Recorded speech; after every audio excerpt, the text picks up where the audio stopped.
Detroit, Michigan, USA, the motor industry capital of the world. There are some criticisms of the course, or at least some suggestions that the course might be improved or changed a little. Picture this. It's the 1980s.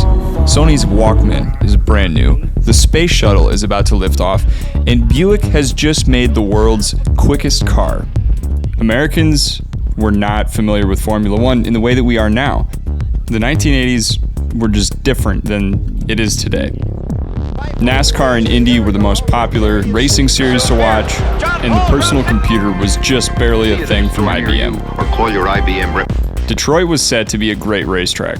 2.5 miles, two fairly tricky hairpins, a tunnel even. There was a section where you go over a railroad track. It was demanding though, and it wasn't without its issues. It was a test of precision. Formula One, since its inception, has always been about speed and skill, legendary drivers and tracks all over the world. For 7 years, Formula One called Detroit home. 82 to 88, this Grand Prix helped decide championships, but it wasn't without its issues.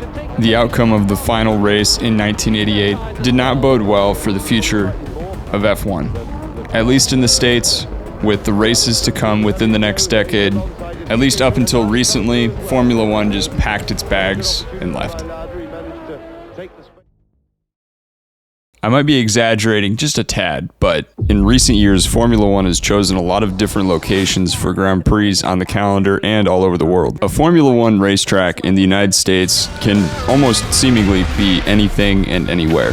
Now, the ones that come to mind are Las Vegas and Miami, where they were suggested and developed relatively quickly. And if you look at Las Vegas especially, this isn't necessarily like a street circuit type race in Europe, where there's walls and buildings and it's a really tight race. Rather, this is set up to be fast and look cool, and there's nothing wrong with that, and we still have yet to see that race. But that's just an example of quick development in a city that a lot of people want to go to.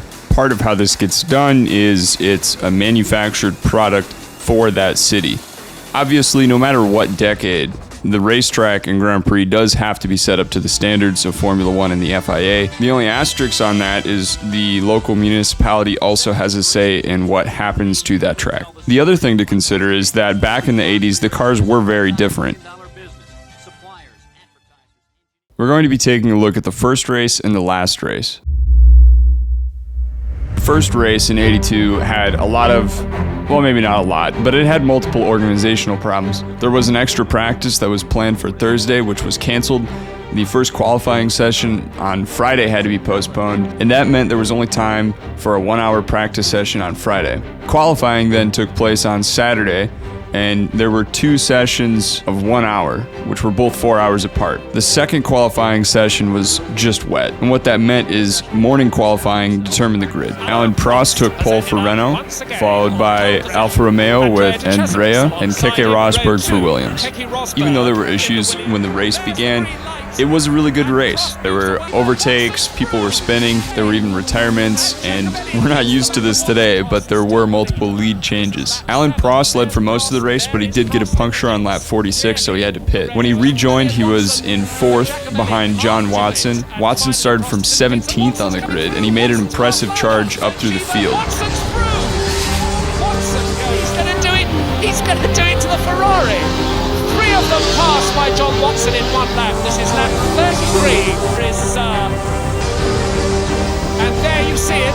After 44 laps, a 9.8 second lead for Watson. He took the lead on lap 51, and he held on to the lead to win his second race of the season. The man is there with the checkered flag. And after that first race, with all of the different things that were going on, multiple lead changes especially, we kind of missed that. It really gave Detroit some momentum.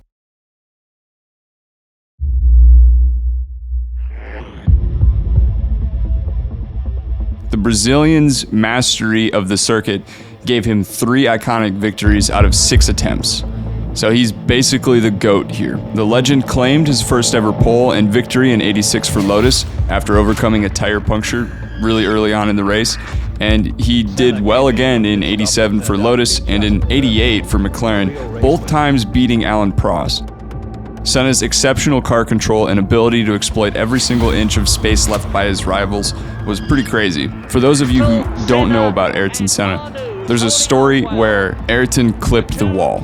And after the race, he was talking to someone in his team, and he told them that the wall moved, and they laughed at him. But when they looked at the wall, someone actually did bump it. He didn't change anything. He didn't mess up. He was that precise. Senna's victories in Detroit were not only spectacular, but also significant for his career as they helped him to secure his first 2 world championships. They also cemented his reputation as one of the greatest drivers of all time. There is in front of thousands here today at Detroit. Stand by for our live CBS coverage. Starting order for the 7th annual Detroit Grand Prix.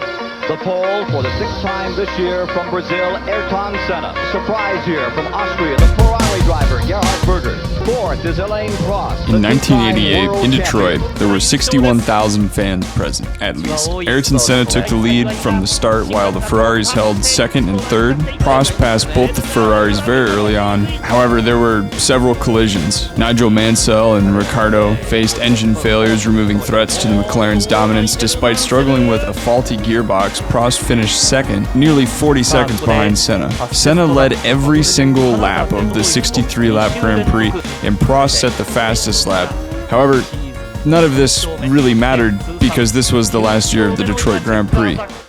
The drivers criticized the racetrack as the surface was breaking up really badly. What about the surface of the bumps? Are they more difficult for you or the same for Prost and you? They're the same for everybody, you know. Everybody has a head on the shoulders, and And plans to move the event elsewhere in the city just fell through, making it the last time Formula One would be in Detroit. The next Grand Prix would end up being held in Phoenix, Arizona, known as the United States Grand Prix. The condition of the track, the lack of Detroit's willingness to spend the money to fix or maintain at least the temporary pit lane, there were multiple things contributing to the failure of Detroit.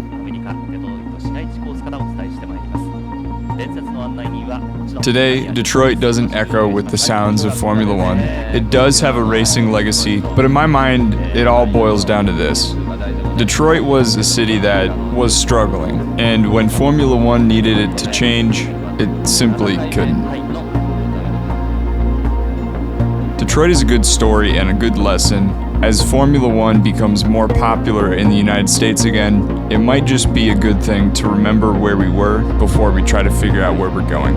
Formula One is exciting, and it is gaining popularity in the United States. What do you think would have to change today in order for Detroit to be considered again for a Grand Prix?